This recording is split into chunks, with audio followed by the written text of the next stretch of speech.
Minha gente, o tempo passa, o tempo voa e a gente não vê tudo, né? Todo mundo sabe que desde a semana passada não se fala de outra coisa nas redes sociais que tem tomado aí, com certeza, as 3 mais coisas faladas na lista aí de qualquer rede social, que é a respeito do tarifaço de Donald Trump. Certo? Então, não adianta muito eu repetir aqui a respeito do que se trata este assunto do tarifaço de Donald Trump, mas eu venho falar do arregaço de Lula da Silva. Sim, gente, Lula da Silva arregou para Donald Trump. Olha só a matéria que diz o seguinte: Lula descarta a retaliação e recua sobre lei da reciprocidade contra os Estados Unidos. É a matéria aqui da revista Oeste, né? Então, durante reunião com empresários nesta terça-feira, dia 15, em Brasília, o governo do presidente Luiz Inácio Lula da Silva sinalizou principalmente que não pretende aplicar a lei da reciprocidade em resposta à elevação tarifária imposta pelos Estados Unidos. A medida norte-americana, que prevê alíquota de 50% sobre os produtos brasileiros, entra em vigor no início de agosto. Assim mesmo, que as negociações bilaterais não avancem até lá, a postura do Planalto será de recuo. Conforme José Veloso, presidente da Associação Brasileira da Indústria e de Máquinas e Equipamentos, que é a ABMAC, o recado foi claro. Em momento algum, os ministros falaram sobre o uso de lei de reciprocidade, nem mesmo trouxeram essa possibilidade, considerando isso positivo.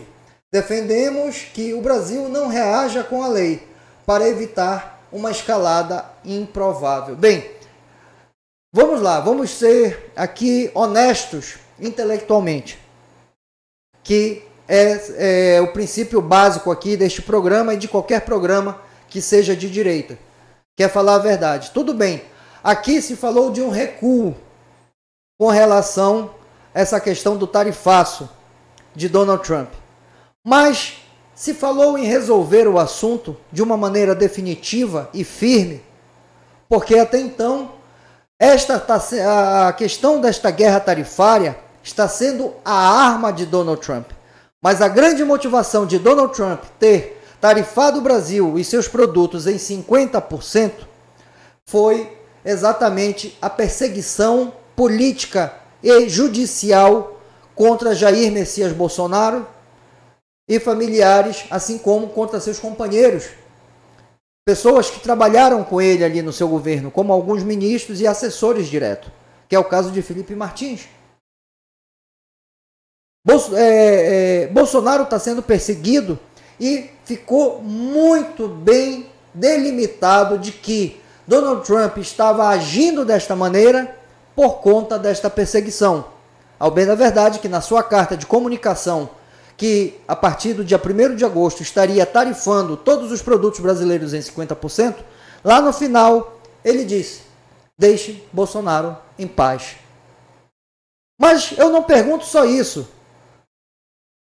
Além disso, além de tratarem desse tema que eu acabei de suscitar agora, que eu acabei de perguntar, se já estão tratando da solução para este problema, eu também pergunto: a OTAN manifestou a mesma coisa a respeito de, por exemplo, o Brasil está sendo um dos financiadores da guerra da Rússia contra a Ucrânia.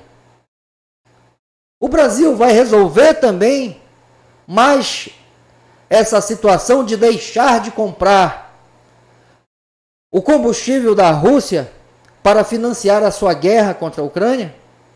Porque aonde quer que eu vejo a solução para estes dois problemas, que parecem porque se tratam da mesma natureza em proporções diferentes, porque os Estados Unidos fala em tarifação de 50% e a OTAN fala de 100%. Mas as duas situações elas se assemelham onde? Que parem de perseguir Bolsonaro de um lado e parem de comprar combustível da Rússia do outro.